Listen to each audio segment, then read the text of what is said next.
ውድ የቻናላችን ተከታታዮች ዛሬ ኤርትራን ከኢትዮጵያ ስለነጠለው ታሪካዊ የካቲት 1982 የምጽዋ ጦርነት ሰፊ ታሪካዊ ዘገባ እናቀርባለን።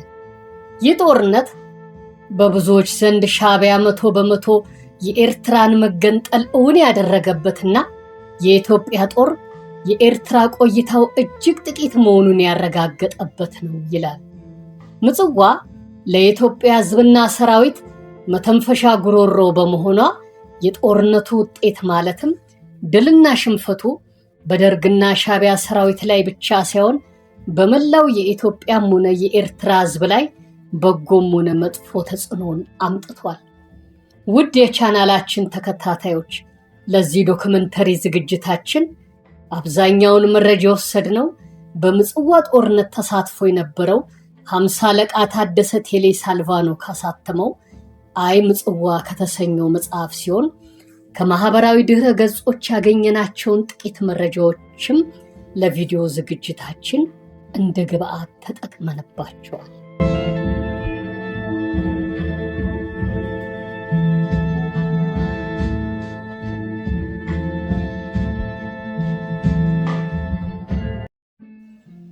የምጽዋ ጦርነት ወታደራዊ ጦርነት ብቻ አይደለም። ኤርትራ የኢትዮጵያ አንድ አካል ሆና መቀጠል አለመቀጠሏ የሚወሰንበትም ጭምር ነበር። የደርግ ሰራዊት ከተሸነፈና ሻዕቢያም ድል አድርጎ ምጽዋን ከተቆጣጠረ በኋላ ኤርትራ ከኢትዮጵያ መነጠሏ 90% እውን የሚሆንበት ጊዜው አጠረም ረዘመም አስመራንና ቀሪውን የኤርትራን ክፍል ተቆጣጥሮ ኤርትራ ከኢትዮጵያ የተነጠለችና ራሷን የቻለች የማድረግ ህልሙን እውን በእርግጠኝነት እውን ያደርጋል የሚለው እምነት የተረጋገጠበትም ጭምር ነው። እስቲ አሁን ወደ ሙሉ ትረካው እናምራ።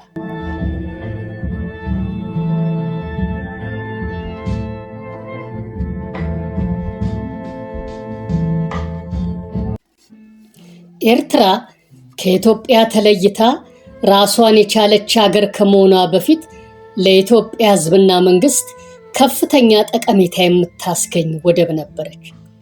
ዛሬ ግን ከኢትዮጵያ በመለየቷና የሻዕቢያ አካል በመሆኗ ኢትዮጵያ ከጎረቤት ጅቡቲ ለወደብ ክራይ የምታወጣው ከፍተኛ ገንዘብ የሀገሪቱን የመንግስትንና የሕዝብን ኢኮኖሚ ክፉኛ እየጎዳና ለድህነት እየዳረገ ይገኛል። ምጽዋ የባህር በር ብቻ ሳትሆን የኢትዮጵያውያን የመኖር እስትንፋስና ህልውና ነበረች። ዛሬ ከእናት ሀገሯ ተለይታ ሌላ የባዕድ ሀገር መሬትና በር ከመሆኗ በፊት ምጽዋ በምስራቅ ኤርትራ ከቀይ ባህር በስተ ምዕራብ የምትገኝ የኢትዮጵያ ጥንታዊ የወደብ ከተማ ነች። ከተማዋ በሁለት ዋና ዋና ደሴቶች ማለትም በምጽዋና ታውሉድ ደሴቶችና በሶስት መተላለፊያ ድልድዮች የተገነባች ነች። ይቺ ጥንታዊትና ታሪካዊት የወደብ ከተማ ከአስመራ 115 ኪሎ ሜትር ከአዲስ አበባ ደግሞ 1195 ኪሎ ሜትር ያህል ትርቃለች። የአየር ንብረቷም እጅግ የሚያቃጥል የበረሃ ሐሩር ነው። ከሰኔ እስከ መስከረም ያሉት ወራቶች ሐሩር ስለሆኑ በእነዚህ ወራቶች እጅግ የሚያቃጥል ሙቀት ስለሚከሰት አብዛኛው ሰው በቀትር ጊዜ ከቤት አይወጣም። በክረምት ጊዜ የምጽዋ አየር ንብረት ከ35 እስከ 45 ዲግሪ ሴንቲግሬድ ይደርሳል። በበጋ ደግሞ ከ20 እስከ 30 ዲግሪ ሴንቲግሬድ መጠን ይኖረዋል። በምጽዋና በሌሎች የቀይ ባህር አካባቢዎች ከጥቅምት እስከ ሚያዝያ ድረስ አጋማሽ ድረስ ያሉት ወራት የክረምት ወራት ናቸው። በምጽዋ ውስጥ ባጽህ፣ ጠዋለት፣ ዕዳጋ፣ ግራር፣ ርዕሰ ምድሪ፣ ሀርጊጎ፣ ባህር ኃይል ግቢ፣ አማቴሪ፣ ጂፕ ነዳጅ ማከማቻ፣ ጉርጉሱም፣ መዋኛ ስፍራን የመሳሰሉት ክፍለ ከተሞች አሉ። በምጽዋ ያለው ውሃ ጨዋማ በመሆኑ ለመጠጥ ስለማይመች ሰዎችም ሆኑ እንስሳት አይጠጡትም።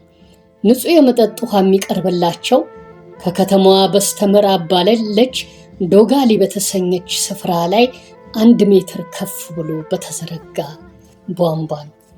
አብዛኛው የከተማዋ ነዋሪው ሕዝብ በአሳ እርባታ፣ በወደብ ንግድ፣ በጨው ምርት፣ በጥቃቅንና አነስተኛ ንግዶች እንዲሁም በባህር ትራንስፖርትን አገልግሎት ነው የሚተዳደረው። ምጽዋ በ5ኛው መቶ ክፍለ ዘመን የአክሱም መንግስት ኃያል በነበረበት ወቅት መቆርቆሯን የታሪክ መዛግብት ያሳያሉ። በተለይ ከ500 ዓመተ ምህረት ጀምሮ የአክሱም መንግስት እንደ ወደብነት ይገለገልባት እንደነበር እንዲሁም መጠነ ሰፊ የባህር ላይ ንግድና የሸቀጥ ልውውጥ ይካሄድባት ስለነበረ ለአክሱም መንግስትና ህዝብ እንዲሁም በእሷ ላይ የንግድ ልውውጥ ለሚያደርጉ አገራትና ህዝቦች ከፍተኛ ገቢ ታስገኝ ነበር። ይቺ ጥንታዊት ወደብ የ1500 ዕድሜ ርዝማኔ እንዳላት በታሪክ መዛግብት ላይ ተጽፎ ይገኛል። ምጽዋ 2 ዋና ዋና ደሴቶች ማለትም የታውሉድና ምጽዋ ደሴቶች፣ 2 የምጽዋ ወደብና ወደብ ማለት የሀርጌጎ ወደባማ አካባቢ የሚባሉ 2 ዋና ዋና ወደቦች አሏት። ምጽዋ ለኢትዮጵያ በወታደራዊም ሆነ ኢኮኖሚያዊ ዘርፍ ትልቅ ጠቀሜታን ታስገኛለች። በኢኮኖሚ ደረጃ ዋና የባህር ንግድ መስመር፣ ሸቀጦች ገቢና ወጪ የሚደረጉባት፣ ነዳጅና ምግብ ከውጭ የሚገባባት፣ የባህር ላይ ትራንስፖርትን በማካሄድ ለኢትዮጵያ መንግስት ከፍተኛ ገቢ ምንጭ የምታስገኝ ነበረች። ከወታደራዊ ጠቀሜታ አንጻር ሲታይም የኢትዮጵያ የባህር ኃይል መደብ ቤዝ ያለባት፣ የወታደራዊ ቁሳቁሶች ስለሚገቡባት አስመራ ለሚገኙት የጦር ክፍሎችና ለባህር ትራንስፖርቶች ወሳኝ በመሆኗ ለወታደራዊ ህልውና እጅግ ወሳኝ ነበረች። ኢትዮጵያ ይህችን ወደብ አጣች ማለት ኢኮኖሚያዊ እንቅስቃሴዋ ተሽመደመደ፣ የወታደራዊ ቁሳቁስ አቅርቦት መስመሯም ተዘግቶ የኢትዮጵያ መንግስትና ሰራዊት በስልጣን ላይ የመቆየት ዋስትናው አደጋ ላይ ወደቀ ማለት ነው። ሻዕቢያም ይሄም በሚገባ ስለሚያውቅ ለዓመታት ዝግጅት አድርጎ በየካቲት 1982 ዓ.ም በምጽዋ ከተማ ላይ ባለው የኢትዮጵያ ሰራዊት ላይ ከባድ ማጥቃት የሰነዘረው።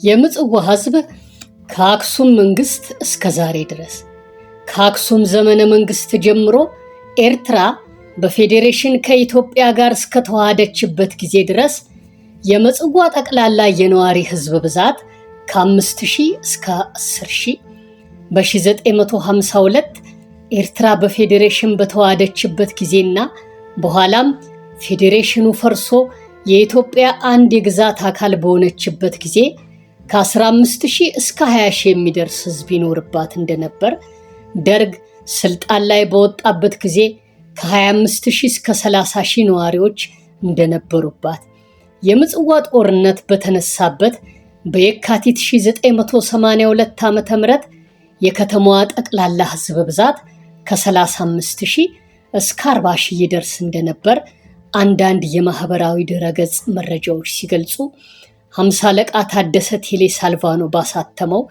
አይ ምጽዋ በተሰኘው መጽሐፉ ላይ በ1982 የምጽዋ ህዝብ ብዛት ጠቅላላ ህዝብ ብዛቱ ከ55000 በላይ ነው ብሏል።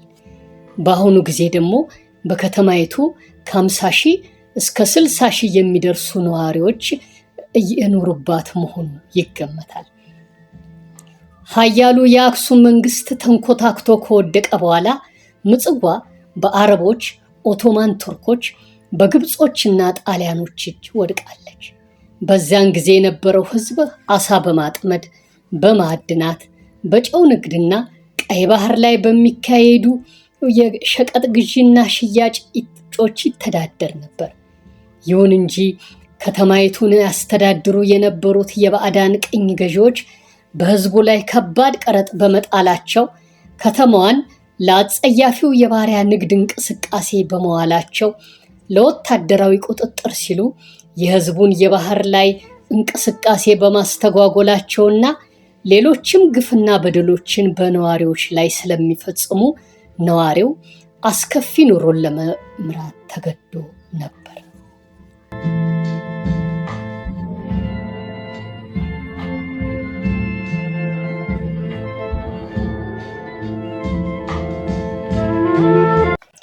የካቲት 1982ቱ የምጽዋ ጦርነት ከህዳር እስከ መጋቢት 1980 ባሉት ወራት ሻዕቢያ በአፋቤት ላይ በጣም ከባድ ማጥቃት ሰንዝሮ በአፍሪካ ቀንድ በግዙፍነቱ ወደር እንደሌለው የሚነገርለትን የናደው እዝን ደምስሶ በመጋቢት 12 1980 ዓ.ም አፋቤትን ሙሉ ለሙሉ ተቆጣጠረ። አፋቤትን ሲቆጣጠር 50 ታንኮችን 60 መድፎችንና በናደው እዝ መሳሪያ ግምጃ ቤት ውስጥ የነበሩ እጅግ ከባባድ የጦር መሳሪያዎችን ከነማ ባለሙያዎቻቸው ሙሉ ለሙሉ ስለማረከ ከተራ ሽምቅ ተዋጊነት ወደ ሙሉ የተደራጀ ኃይልነት ተሸጋገረ። በዚህ የአፋቤት ድል በታሪክ አግኝቶት የማያውቀውን ከባባድ መሳሪያዎችን ማርኮ በተቀሩት የኤርትራ ግዛቶችና ምጽዋ ላይ በተደረገ ጦርነት እነኚህን ከባባድ መሳሪያዎች ተጠቅሞ በኢትዮጵያ የጦር ሰራዊት አባላት፣ በኤርትራ ነዋሪዎችና በሲቪል ኢትዮጵያውያኖች ላይ ከባድ ጉዳቶችን ሊያደርስ ችሏል። የጦሩ የበላይ አመራር አካላት የሻዕቢያን ኃይል እጅግ ንቀውና አሳንሰው በመመልከታቸው ሳቢያ የተሟላ ዝግጅት ባለማካሄዳቸው የናደው እዝ ዋና አዛዥ የነበሩት ብርጋዴር ጄኔራል ታሪኩ አይኔ ተረሽነው በመገደላቸው የደርግ ወይም አብዮታዊት ኢትዮጵያ ጦር በአፋቤት ሽንፈት ከደረሰበት በኋላ በኤርትራ የነበረው ወታደራዊ የበላይነት ከደርግ ወደ ሻዕቢያ በመዞሩ የአብዮታዊት ኢትዮጵያ ሰራዊት ከዚያ በኋላ የሚያደርጋቸው ውጊያዎች ሁሉ በሽንፈት የሚደመደሙ ሆኑ። ሻዕቢያ አፋቤትን ከተቆጣጠረ በኋላ የኢትዮጵያ ጦር ከሳህል በረሃ አካባቢ ወጥቶ ወደ ደቡብ ኤርትራ በማፈግፈግ የደቡብ ኤርትራ አካባቢዎችን በመከላከል ላይ አተኮረ። ከዚያ በኋላ ከረንና አካባቢውን ሻዕቢያ እንዳይቆጣጠር የሁለተኛው አብዮታዊ ሰራዊት አዛዥ በነበሩት በሜጀር ጄኔራል ሁሴን አህመድ ጠንካራ የጦር አመራር ለመከላከል ተችሏል። ከዚያ በኋላ ባሉት ጊዜያት ሻዕቢያ የደርግን ጦር አጥቅቶ ከመሸሽ ውጪ ከተሞችን የመቆጣጠር ውጊያ አላካሄደም። በግንቦት 8 ቀን 1981 በተደረገው የመፈንቅለ መንግስት ግልበጣ ሙከራ በኋላ በሀገራችን አሉ የተባሉ አብዛኞቹ ልሂቅ ጄኔራሎች በመገደላቸውና የተቀሩት ደግሞ በወህኒ ቤት በመታሰራቸው በእነሱ ምትክ አዛዥነት ቦታ ላይ የተቀመጡት ጄኔራሎች የጦር ሜዳ ልምዳቸው አናሳ በመሆኑና የሻዕቢያን ተለዋዋጭ ባህሪ ጠንቅቀው ባለማወቃቸው ምክንያት ውጤታማ የውጊያ ስትራቴጂዎችን መንደፍ ስላልቻሉ በኤርትራ የነበረው የኢትዮጵያ ወታደራዊ ኃይል ተዳከመ።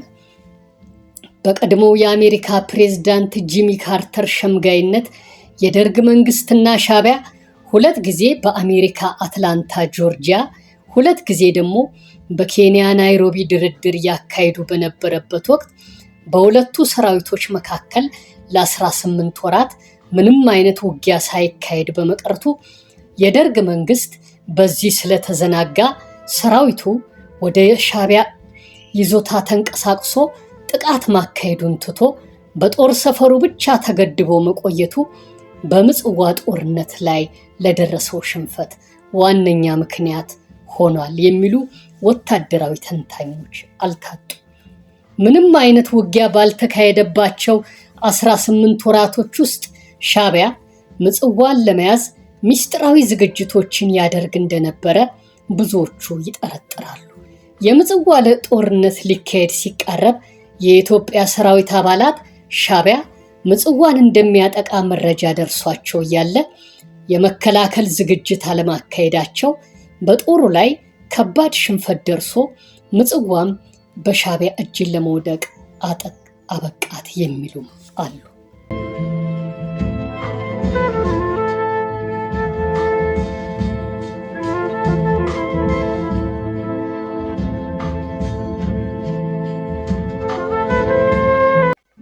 ምንም ተባለምን በጥር 30 1982 ከሌሊቱ 6 ሰዓት ላይ ሻዕቢያ በምጽዋ ዙሪያ ማጥቃት ጀመረ።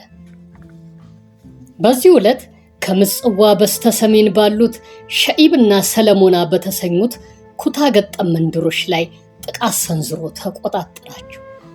በእነዚህ አካባቢዎች 4 ብርጌዶችና የ6ኛ ነበልባል ክፍለ ጦር ቀዳሚ መምሪያ ይገኝበት ነበር። በምጽዋ ከተማ ውስጥ ከ4 የማያንሱ ብርጌዶች ሰፍረው ነበር። የ6ኛው ነበልባል ክፍለ ጦር ዋና አዛዥ ብርጋዴር ጄኔራል ተሾመ ተሰማ ሻዕቢያ በእነዚህ ከተሞች ላይ አዘናግቶ ጥቃት ሊከፍት እንደሚችል ሲጠራጠሩ ነበር። ጥርጣሬያቸውም እውን ሆኖ ሻዕቢያ በ6ኛ ክፍለ ጦር የ6ኛ ክፍለ ጦር ቀዳሚ መምሪያን አጥቅቶ እንደወረረ የሚገልጽ የራዲዮ መልእክት መጣላቸው። ወዲያውም ወደ ማዘዣ ጣቢያቸው ተመልሰው ከግንባሩ አዛዥ ጋር ግንኙነት ፈጠሩ። ያለውን ሁኔታ ከተረዱ በኋላ ረዳት ጦር እስኪላክላቸው ጠንክረው እንዲዋጉ ትዕዛዝ ሰጡ። ከዚያም አስመራ ለሚገኙት ለ606ኛ ኮር ዋና አዛዥ ለጄኔራል ጥላሁን ክፍሌ ስልክ ደወሉ። ሆኖም ሳያገኟቸው ሲቀሩ ለሁለተኛው አብዮታዊ ጦር አዛዥ ለጄኔራል ሁሴን አህመድ ደውለው ሁኔታውን አስታወቁ። ጄኔራል ሁሴንም ረዳት ጦር እስኪላክላቸው ድረስ ባላቸው ኃይል እንዲዋጉ ትዕዛዝ ሰጧቸው። ጄኔራል ተሾመም በዙሪያቸው ላሉት የጦር አዛዦች ጦራቸውን አዘጋጅተው እንዲንቀሳቀሱ አዘዟቸው። ንጋት ላይ ከረዳቶቻቸው ጋር ተንቀሳቅሰው የውጊያ ቀጠናው ጋር ሲደርሱ ግን ያልጠበቁት ነገር አጋጠማቸው። ሻዕቢያ የሰለሞናን ግንባር በመቆጣጠሩ በዚያ የነበሩት ጦር አባላት ከምጽዋ 50 ኪሎ ሜትር ከአስመራ ደግሞ 60 ኪሎ ሜትር ርቃ በምትገኝ በአስመራ ምጽዋ መንገድ ላይ ወዳለችው ጋህተ ላይ ወደ ተሰኘች የገጠር ከተማ እያፈገፈጉ መሆናቸውን ተረዱ። በዙሪያው ባደረጉት ወታደራዊ ቅኝት የሻዕቢያ ዓላማ የምጽዋ አስመራ መንገድን ይዞ የኢትዮጵያን ጦር ለሁለት መቆረጥ እንደሆነ ገመቱና በዚህ መንገድ ላይ የሻዕቢያን ግስጋሴ ለመግታት ከ4 ያላነሰ እግረኛ ጦር በዙሪያው አስቀመጡ። ሆኖም የሻዕቢያን ፍጥነት ያለውን ግስጋሴ መግታትም ሆነ መቆጣጠር አልቻሉም። ከቀኑ 6 ሰዓት እስከ ቀኑ 10 ሰዓት ከተካሄደ ከባድ ውጊያ በኋላ ሻዕቢያ ጋህተ ላይን ተቆጣጠረ። የአስመራ ምጽዋ መንገድን በእጁ አስገባ። አብዮታዊ ሰራዊቱም ለ2 ተቆረጠ። የአብዮታዊ ሰራዊት አዛዦች ሻዕቢያ በያዘው ቦታ ላይ ተብቃቅቶ የሚገታ ስለመሰላቸው አፈግፍገው አንድ ቦታ ላይ ሆኖ ለመከላከል መረጡ። ሆኖም ሻዕቢያ የሰራዊቱን ዱካ እየተከታተለ ወጋቸው። በዶጋሊም በኢትዮጵያ ጦርና በሻዕቢያ ተዋጊዎች መካከል እልህ የተቀላቀለበት ከባድ ውጊያ ተካሄደ። ሻዕቢያ ለጊዜውም ቢሆን ምጽዋን ከመያዝ ተገታ።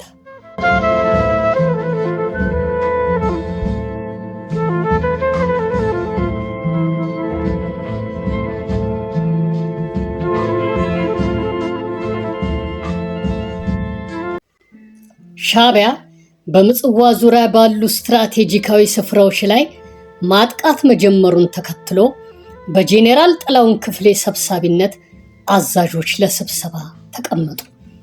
ከስብሰባው የረባ ነገር ያጡት የ6ኛ ነበልባል ክፍለ ጦር ዋና አዛዥ ብርጋዴር ጄኔራል ተሾመ ተሰማ ምጽዋን ለመከላከል የራሳቸውን እርምጃ መውሰድ ጀመሩ። ከምጽዋ በስተደቡብ ራቅ ብለው ምሽግ ይጠብቁ የነበሩት ብርጌዶች ወደ ምጽዋ ተመልሰው ጥበቃ እንዲያደርጉ ለማዘዝ ወሰነ። ወሰኑ። በወቅቱ ከተማረከ መሐሪ ዮሐንስ ከተባለ የሻዕቢያ አባል በተገኘው መረጃ መሰረት ሻዕቢያ 5 እግረኛ ብርጌድ እና 2 መካናይዝድ ብርጌድ እንዲሁም 1 ኮማንዶ ብርጌዶችን አሰማርቶ ነበር። በከባድ መሳሪያ በኩል 70 ያህል ቲ55 ታንኮች፣ 3 መድፈኛ ሻለቆችና 4 የአየር መቃወሚያ ሻለቆችን አሰማርቶ ነበር። ሻዕቢያም ይህን ዘመቻ ፈንቅል ብሎ በመሰየም የአስመራ ምጽዋ መንገድን ይዞ የኢትዮጵያን ጦር 2 ቦታ ለመቆረጥ ምጽዋንም ሙሉ ለሙሉ ለመቆጣጠር ነበር ዓላማውን አንግቦ የተነሳው። ጥር 30 1982 ከሌሊቱ 6 ሰዓት በከፈተው ማጥቃት ሻዕቢያ በምጽዋ የነበሩ ስትራቴጂካዊ ስፍራዎችን በአስመራ ምጽዋ መንገድ ላይ የምትገኘውን ጋተላይንም በመቆጣጠር የአስመራ ምጽዋን መንገድ ለመዝጋትና የኢትዮጵያን አብዮታዊ ጦር 2 ቦታ ለመቆረጥ ቻለ።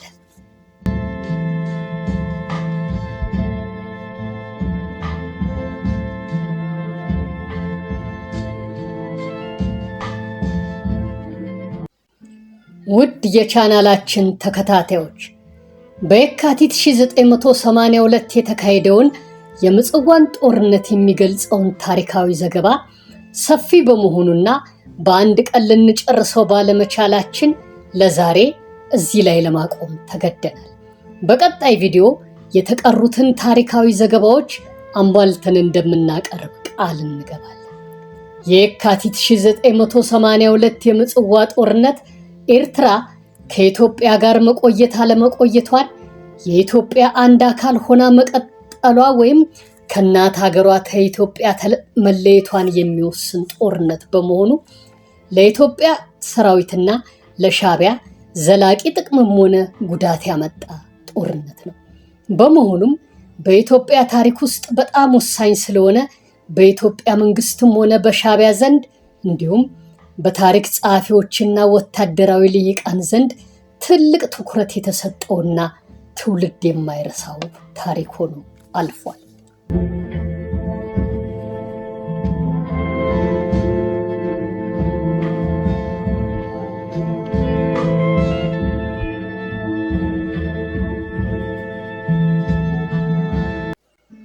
ውድ የቻናላችን ተከታታዮች እስካሁን በቀረቡት ታሪካዊ ዘገባዎች እንደተደሰታችሁ ተስፋ እናደርጋለን።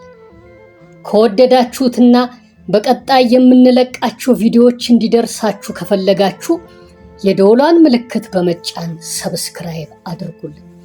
1000 ሰብስክራይብ በጣም ስለሚያስፈልገን እባካችሁ ለዚህ ደግሞ የእናንተ እገዛ ወሳኝ ስለሆነ ትተባበሩን ዘንድ በትህትና እንጠይቃችኋለን።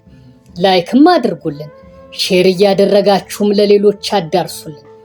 የኮሜንት አስተያየታችሁ ለቻናላችን እድገት ወሳኝ ስለሆነ ይህን ብታደርጉ፣ ይህን ብትጨምሩ፣ ይህን ብትቀንሱ፣ ይህን ብታስተካክሉ፣ እንዲህ ብታደርጉ እያላችሁ በኮሜንት መስጫ ቦታ ላይ ሐሳብ አስተያየታችሁን ስጡን። እስካሁን ያልሰጣችሁ ካላችሁ ከዚህ በኋላ ሐሳብ አስተያየታችሁን እንድትሰጡን በትህትና እንጠይቃችኋለን። እስካሁን ፕሮግራማችንን ስለተመለከታችሁትና ስላዳመጣችሁት እያመሰገንን በቀጣይ ቪዲዮ እስከምንገናኝ ሰላም ሁኑልን።